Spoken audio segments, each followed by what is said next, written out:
ആകാശവാണി. നമസ്കാരം. വാർത്തകൾ വായിക്കുന്നത് നരേന്ദ്രമോഹൻ.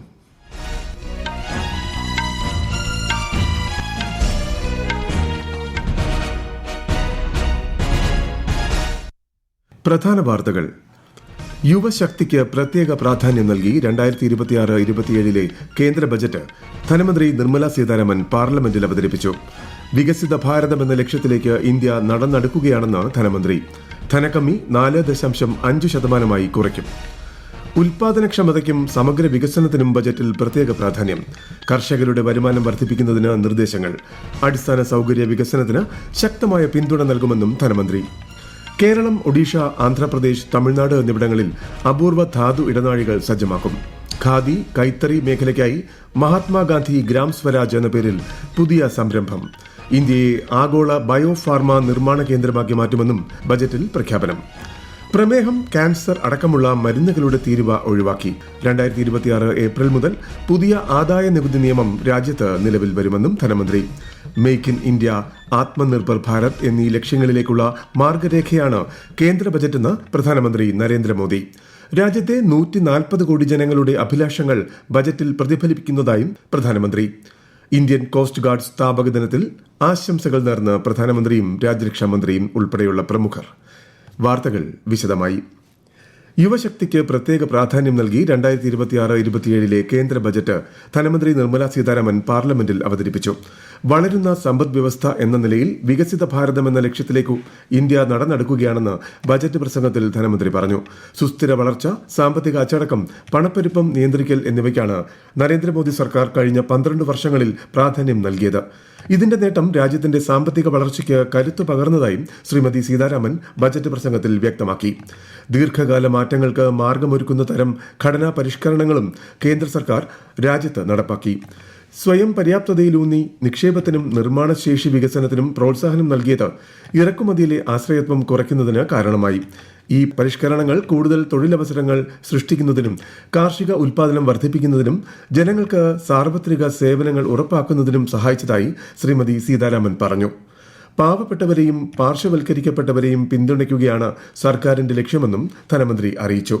സാമ്പത്തിക വളർച്ചയുടെ നേട്ടം കർഷകർ, പട്ടികജാതി പട്ടികവർഗ വിഭാഗങ്ങൾ, യുവജനങ്ങൾ, സ്ത്രീകൾ, ദരിദ്ര വിഭാഗങ്ങൾ എന്നിവരിലേക്ക് എത്തിക്കുകയാണ് സർക്കാരിന്റെ ലക്ഷ്യമെന്നും ധനമന്ത്രി വ്യക്തമാക്കി. 3 കർത്തവ്യങ്ങൾ ഊന്നിപ്പറഞ്ഞുള്ള ബജറ്റാണ് ധനമന്ത്രി ഇന്ന് പാർലമെന്റിൽ അവതരിപ്പിച്ചത്.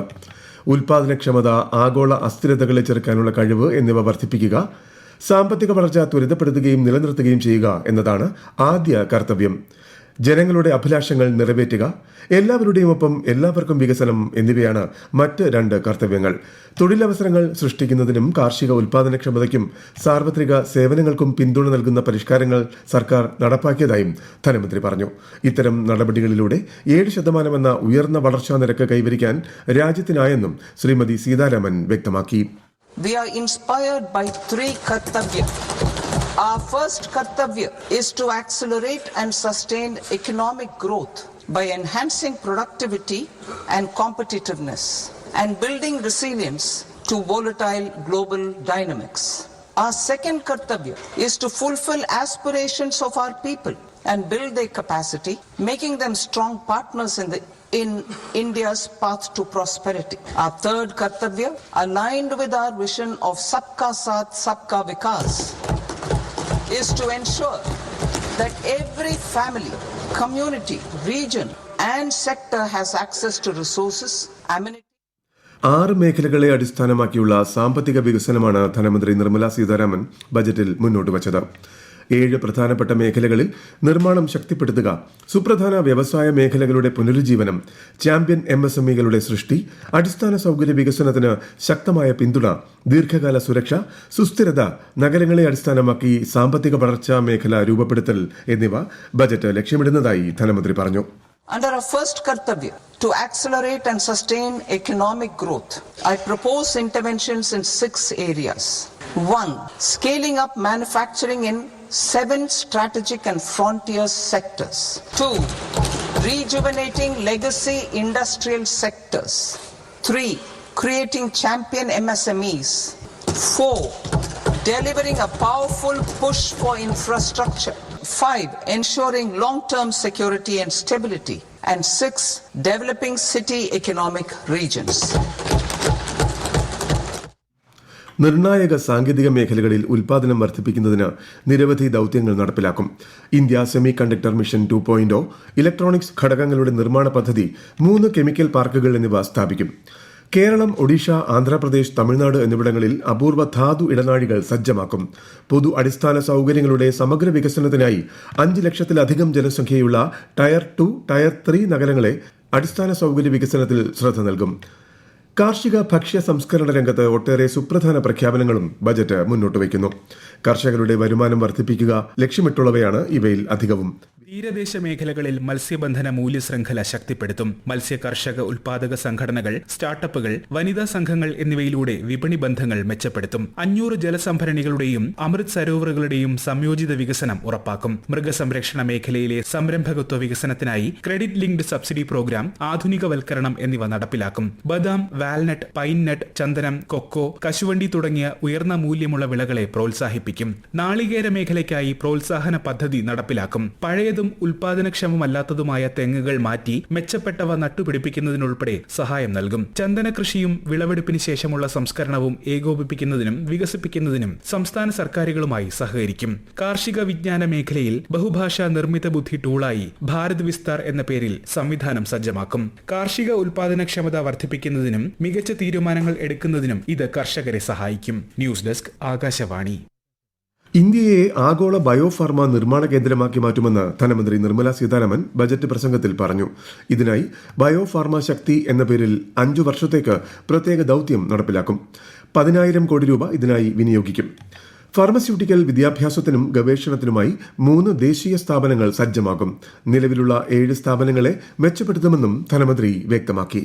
To develop India as a global biopharma manufacturing hub, I propose the Biopharma Shakti with an outlay of 10,000 crores over the next 5 years. This will build the ecosystem for domestic production of biologics and biosimilars. The strategy will include a biopharma-focused network with 3 new national institutes of pharmaceutical education and research, popularly known as NIPERS, and upgrading 7 existing ones. പൊതു മൂലധന ചെലവ് 2014-15 സാമ്പത്തിക വർഷത്തിലെ 2 ലക്ഷം കോടിയിൽ നിന്നും നടപ്പ് സാമ്പത്തിക വർഷത്തിൽ 11.2 ലക്ഷം കോടി രൂപയായി ഉയർന്നുവെന്ന് ശ്രീമതി നിർമ്മല സീതാരാമൻ പറഞ്ഞു. അടുത്ത വർഷം ഇത് 12.2 ലക്ഷം കോടിയായി ഉയർത്തും. അടിസ്ഥാന സൌകര്യ വികസനത്തിലെ നഷ്ടസാധ്യതകൾ ലഘൂകരിക്കുന്നതിന് ഭാഗിക ക്രെഡിറ്റ് ഗ്യാരണ്ടികൾ ഉറപ്പുവരുത്തി ഇൻഫ്രാസ്ട്രക്ചർ റിസ്ക് ഗ്യാരണ്ടി ഫണ്ട് രൂപീകരിക്കും. ഡാങ്കുനിയെയും സൂററ്റിനെയും ബന്ധിപ്പിക്കുന്ന പുതിയ സമർപ്പിത ചരക്ക് ഇടനാഴി സ്ഥാപിക്കുമെന്നും ശ്രീമതി സീതാരാമൻ അറിയിച്ചു. വളർച്ചയുടെ സുപ്രധാന എഞ്ചിനായി സൂക്ഷ്മ, ചെറുകിട, ഇടത്തരം സ്ഥാപനങ്ങളെ വിശേഷിപ്പിച്ച ധനമന്ത്രി ഇവയെ പിന്തുണയ്ക്കുന്നതിന് പ്രത്യേക സമീപനങ്ങളും ബജറ്റിൽ നിർദ്ദേശിച്ചു. 10,000 കോടി രൂപയുടെ MSME ഫണ്ട് ഇതിനായി സജ്ജമാക്കും. MSME സ്ഥാപനങ്ങൾക്ക് മൂലധന പിന്തുണ നൽകുന്നതിനായി രൂപീകരിച്ച സ്വയം പര്യാപ്ത നിധിക്കായി 2,000 കോടി രൂപ കൂടി അനുവദിക്കുമെന്നും ധനമന്ത്രി അറിയിച്ചു. MSME സ്ഥാപനങ്ങളെ സഹായിക്കുന്നതിനായി കോർപ്പറേറ്റ് മിത്ര എന്ന പേരിൽ പ്രത്യേക സംഘങ്ങളെ സജ്ജമാക്കും. സേവന മേഖലയിൽ അനുയോജ്യ നടപടികൾ ശുപാർശ ചെയ്യുന്നതിനായി ഉന്നതാധികാര സ്ഥിരം സമിതി രൂപീകരിക്കും. നിർമ്മിത ബുദ്ധി ഉൾപ്പെടെയുള്ള സാങ്കേതിക വിദ്യകൾ തൊഴിൽ നൈപുണ്യ ആവശ്യകതകളിൽ ചെലുത്തുന്ന സ്വാധീനം വിലയിരുത്തി നടപടികൾ നിർദ്ദേശിക്കും. സാമ്പത്തിക വളർച്ച, തൊഴിൽ, കയറ്റുമതി എന്നിവയ്ക്കുള്ള സാധ്യതകൾ മെച്ചപ്പെടുത്തുന്നതിന് സമിതി മുൻഗണന നൽകും. 2047ഓടെ സേവന രംഗത്ത് 10% ആഗോള വിഹിതം ഇന്ത്യയുടേത് ആക്കുകയാണ് ഇതിലൂടെ ലക്ഷ്യമിടുന്നത്. 2026 ഏപ്രിൽ മുതൽ പുതിയ ആദായ നികുതി നിയമം രാജ്യത്ത് നിലവിൽ വരും. ടാക്സ് നിയമങ്ങൾ ലഘൂകരിക്കുന്നതിന്റെ ഭാഗമായാണ് പുതിയ നിയമം നിലവിൽ വരുന്നത്. ആദായ നികുതി സ്ലാബുകളിൽ മാറ്റമില്ലെന്ന് നിർമ്മല സീതാരാമൻ ബജറ്റ് പ്രസംഗത്തിൽ വ്യക്തമാക്കി. പുതുതായി നിലവിൽ വരുന്ന നിയമം ആദായ നികുതി ഫയലിംഗ് ആയാസരഹിതമാക്കും. വരുമാനത്തെ കുറിച്ച് തെറ്റായ വിവരങ്ങൾ നൽകിയാൽ കടുത്ത ശിക്ഷയാണ് പുതിയ നിയമത്തിൽ പറയുന്നത്. വിദേശ സ്വത്ത് വെളിപ്പെടുത്താൻ 6 മാസമാണ് സമയം അനുവദിച്ചിട്ടുള്ളത്. ചെറിയ നികുതി വെട്ടിപ്പുകൾക്ക് പിഴ മാത്രമാണ് ശിക്ഷ. ജൂലൈ 31 വരെ ടാക്സ് റിട്ടേണുകൾ സമർപ്പിക്കും. പരിശോധനയ്ക്ക് ശേഷവും റിട്ടേൺ വിവരങ്ങൾ പുതുക്കാം. പരോക്ഷ നികുതിയിൽ ഗണ്യമായ മാറ്റങ്ങൾ കേന്ദ്ര ബജറ്റിൽ പ്രഖ്യാപിച്ചു. മെഡിക്കൽ വിദ്യാഭ്യാസത്തിനുള്ള TCS 5% നിന്നും 2% കുറച്ചു. വിദേശയാത്രയുടെ TCS 5 നിന്നും 2%. വാഹനാപകട നഷ്ടപരിഹാര തുകയ്ക്ക് നികുതി ഒഴിവാക്കി. അർബുദ രോഗികൾക്ക് വലിയ ആശ്വാസം നൽകിക്കൊണ്ട് ക്യാൻസർ മരുന്നുകളുടെ ഇറക്കുമതി തീരുവ കുറച്ചു. അർബുദ ചികിത്സയ്ക്കുള്ള 17 മരുന്നുകളുടെ തീരുവയാണ് കുറച്ചത്. കയറ്റുമതി ചെയ്യുന്ന സമുദ്ര ഉൽപ്പന്നങ്ങൾ നിർമ്മിക്കുന്നതിന് ഉപയോഗിക്കുന്ന വസ്തുക്കളുടെ തീരുവ രഹിത ഇറക്കുമതി പരിധി വർദ്ധിപ്പിക്കും. ലിഥിയം അയോൺ ബാറ്ററികൾ നിർമ്മിക്കുന്നതിന് ഉപയോഗിക്കുന്ന മൂലധന സാമഗ്രികൾക്കുള്ള അടിസ്ഥാന കസ്റ്റംസ് തീരുവ ഒഴിവാക്കി. സോളാർ ഗ്ലാസ് നിർമ്മാണത്തിനായി ഉപയോഗിക്കുന്ന സോഡിയം ആന്റിമൊണേറ്റ് ഇറക്കുമതിയുടെ അടിസ്ഥാന കസ്റ്റംസ് തീരുവയും ഒഴിവാക്കി. പരിശീലന വിമാനങ്ങൾ ഉൾപ്പെടെ വിമാന നിർമ്മാണത്തിനാവശ്യമായ ഭാഗങ്ങൾ ഇറക്കുമതി ചെയ്യുന്നതിനുള്ള അടിസ്ഥാന കസ്റ്റംസ് തീരുവയും ഒഴിവാക്കി. 2026-27 36.5 ലക്ഷം കോടി രൂപയുടെ വായ്പേതര വരുമാനവും 53.5 ലക്ഷം കോടി രൂപയുടെ മൊത്തം ചിലവുകളുമാണ് ബജറ്റിൽ കണക്കാക്കുന്നത്. നടപ്പ് സാമ്പത്തിക വർഷത്തിൽ 34 ലക്ഷം കോടി രൂപയുടെ നികുതിയേതര വരുമാനമുണ്ടാകുമെന്നും ബജറ്റിൽ വ്യക്തമാക്കുന്നു. 49.6 ലക്ഷം കോടിയാണ് നടപ്പ് സാമ്പത്തിക വർഷത്തിലെ മൊത്തം ചെലവ് പ്രതീക്ഷിക്കുന്നത്. ധനക്കമ്മി നേരിടുന്നതിനായി ഡേറ്റഡ് സെക്യൂരിറ്റികളിൽ നിന്നും 11.7 ലക്ഷം കോടി രൂപ കണ്ടെത്തുമെന്നും ധനമന്ത്രി അറിയിച്ചു. ധനക്കമ്മി 4.5% കുറയ്ക്കുമെന്നും ശ്രീമതി സീതാരാമൻ വ്യക്തമാക്കി. ഈ വാർത്തകൾ ആകാശവാണിയിൽ നിന്ന്. ആകാശവാണി വാർത്തകളും വാർത്താ അധിഷ്ഠിത പരിപാടികളും all India radio news Thiruvananthapuram YouTube ചാനലിലും all India radio news Thiruvananthapuram Facebook പേജിലും AIR ന്യൂസ് _ തിരുവനന്തപുരം ഇൻസ്റ്റഗ്രാം അക്കൌണ്ടിലും @AIR ന്യൂസ് _ TVM X ഹാൻഡിലും ലഭ്യമാണ്. മൂന്നാം നരേന്ദ്രമോദി സർക്കാരിന്റെ മൂന്നാമത്തെ ബജറ്റും ധനമന്ത്രി നിർമ്മല സീതാരാമന്റെ തുടർച്ചയായ 9ാമത്തെ കേന്ദ്ര ബജറ്റുമായിരുന്നു ഇന്ന് അവതരിപ്പിച്ചത്.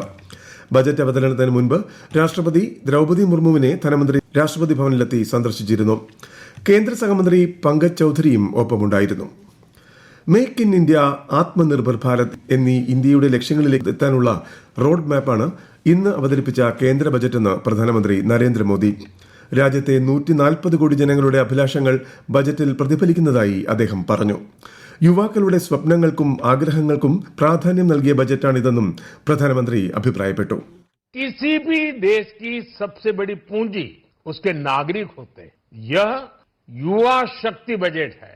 उसमें युवा की सोच भी है, युवा के सपने भी हैं, युवा का संकल्प भी है और साथ साथ युवा की गति भी है. ബജറ്റിൽ കേന്ദ്ര സർക്കാരിന് കേരളത്തോടുള്ള അവഗണന തുടരുന്നതായി സംസ്ഥാന വ്യവസായ വകുപ്പ് മന്ത്രി P. രാജീവ് ബജറ്റ് പ്രഖ്യാപനങ്ങൾക്ക് ശേഷം പ്രതികരിക്കുകയായിരുന്നു മന്ത്രി. അതിവേഗ റെയിൽ സംവിധാനം സംസ്ഥാന ഗവൺമെന്റ് തന്നെ മുൻകൈയെടുത്ത് കേന്ദ്രത്തിന് നൽകിയിരുന്നു. അത് അംഗീകാരം നൽകാതിരിക്കുന്നു. പുതുതായി കേന്ദ്രം തന്നെ നേരിട്ട് പ്രഖ്യാപിക്കുമ്പോൾ അതിൽ കേരളത്തെ ഉൾപ്പെടുത്താതിരിക്കുന്നു എന്നുള്ളത് കടുത്ത വിവേചനമാണ്. അതുപോലെ തന്നെ എയിംസ് നമ്മൾ സ്ഥലം ഏറ്റെടുത്ത് ആ സ്ഥലം തന്നെ ആരോഗ്യവകുപ്പിന് കൈമാറി, എന്നിട്ടും എയിംസ് നൽകുന്നില്ല എന്നതാണ് കാണുന്നത്. നികുതി വിഹിതത്തിൽ അർഹതമായിട്ടുള്ള ഒരു പങ്കാളിത്തം കേരളത്തിന് കിട്ടണം എന്നുള്ള ആവശ്യവും അംഗീകരിക്കപ്പെട്ടിട്ടില്ല. ഒറ്റ നോട്ടത്തിൽ കടുത്ത അവഗണനയാണ് നമ്മുടെ സംസ്ഥാനത്തോട് കാണിച്ചിട്ടുള്ളതെന്നാണ് മനസ്സിലാക്കുന്നത്. കേരളത്തിന് ബജറ്റിൽ ഒന്നും ലഭിച്ചില്ലെന്നത് തെറ്റായ പ്രചരണമാണെന്നും ലഭിച്ച പദ്ധതികൾ സംസ്ഥാന സർക്കാർ എന്തുകൊണ്ട് നടപ്പിലാക്കുന്നില്ലെന്നും BJP സംസ്ഥാന അധ്യക്ഷൻ രാജീവ് ചന്ദ്രശേഖർ പ്രതികരിച്ചു. കേരളത്തിന് ഒന്നും കിട്ടിയിട്ടില്ല എന്ന് പറഞ്ഞ് പ്രചരണം ചെയ്യുന്ന ലെഫ്റ്റ് സർക്കാരിനോട് എനിക്ക് പറയാൻ ഒരു കാര്യം മാത്രമേ ഉള്ളൂ. ഇതുവരെ കഴിഞ്ഞ 10-11 ബഡ്ജറ്റിൽ കേരളത്തിന് വേണ്ടി എത്രയോ കാര്യങ്ങൾ ചെയ്തിട്ടുണ്ട്. പക്ഷെ ഇന്ന് ഞാൻ പറയാൻ ആഗ്രഹിക്കുന്നത്, ഇതിനു മുമ്പ് എത്രയോ പദ്ധതികൾ കൊടുത്ത ഈ സെൻട്രൽ ഗവൺമെന്റ്, കേന്ദ്ര സർക്കാർ, ഇന്നും ഈ സർക്കാർ അത് നടപ്പിലാക്കുന്നില്ല. കിട്ടുന്നില്ല എന്ന് പറഞ്ഞ് നടക്കുന്ന ലെഫ്റ്റ് സർക്കാരിനോട് എൻ്റെ ഒരു ഒറ്റ ചോദ്യമുള്ളൂ, നിങ്ങൾക്ക് തന്ന കാര്യങ്ങൾ എന്താണ് നിങ്ങൾ നടപ്പിലാക്കാത്തത്? ഇന്ത്യൻ കോസ്റ്റ് ഗാർഡ് സ്ഥാപക ദിനത്തിൽ ആശംസകൾ നേർന്ന് പ്രധാനമന്ത്രി നരേന്ദ്രമോദി. സമുദ്ര സുരക്ഷ, ദുരന്ത പ്രതികരണം, സമുദ്ര ആവാസ വ്യവസ്ഥയുടെ സംരക്ഷണം എന്നിവയിൽ തീരസംരക്ഷണ സേനയുടെ അചഞ്ചല പ്രതിബദ്ധതയെ സമൂഹമാധ്യമ പോസ്റ്റിൽ ശ്രീ മോദി പ്രശംസിച്ചു. രാജ്യരക്ഷാമന്ത്രി രാജ്നാഥ് സിംഗും സേനാംഗങ്ങൾക്കും കുടുംബങ്ങൾക്കും ആശംസ നേർന്നു. പ്രധാന വാർത്തകൾ വീണ്ടും. യുവശക്തിക്ക് പ്രത്യേക പ്രാധാന്യം നൽകി 2026-27 കേന്ദ്ര ബജറ്റ് ധനമന്ത്രി നിർമ്മല സീതാരാമൻ പാർലമെന്റിൽ അവതരിപ്പിച്ചു. വികസിത ഭാരതം എന്ന ലക്ഷ്യത്തിലേക്ക് ഇന്ത്യ നടന്നെടുക്കുകയാണെന്ന് ധനമന്ത്രി. ധനക്കമ്മി 4.5% കുറയ്ക്കും. ഉൽപാദനക്ഷമതയ്ക്കും സമഗ്ര വികസനത്തിനും ബജറ്റിൽ പ്രത്യേക പ്രാധാന്യം. കർഷകരുടെ വരുമാനം വർദ്ധിപ്പിക്കുന്നതിന് നിർദ്ദേശങ്ങൾ. കേരളം, ഒഡീഷ, ആന്ധ്രാപ്രദേശ്, തമിഴ്നാട് എന്നിവിടങ്ങളിൽ അപൂർവ ധാതു ഇടനാഴികൾ സജ്ജമാക്കും. ഖാദി, കൈത്തറി മേഖലയ്ക്കായി മഹാത്മാഗാന്ധി ഗ്രാം സ്വരാജ് എന്ന പേരിൽ പുതിയ സംരംഭം. പ്രമേഹം, ക്യാൻസർ അടക്കമുള്ള മരുന്നുകളുടെ തീരുവ ഒഴിവാക്കി 2026 ഏപ്രിൽ മുതൽ പുതിയ ആദായ നികുതി നിയമം രാജ്യത്ത് നിലവിൽ വരും. Make in India, Atmanirbhar Bharat എന്നീ ലക്ഷ്യങ്ങളിലേക്കുള്ള മാർഗരേഖയാണ് കേന്ദ്ര ബജറ്റെന്ന് പ്രധാനമന്ത്രി നരേന്ദ്രമോദി. ഇന്ത്യൻ കോസ്റ്റ് ഗാർഡ് സ്ഥാപക ദിനത്തിൽ ആശംസകൾ നേർന്ന് പ്രധാനമന്ത്രിയും രാജ്യരക്ഷാമന്ത്രിയും ഉൾപ്പെടെയുള്ള പ്രമുഖർ. വാർത്തകൾ കഴിഞ്ഞു. അടുത്ത വാർത്താ പ്രക്ഷേപണം 3 മണിക്ക്.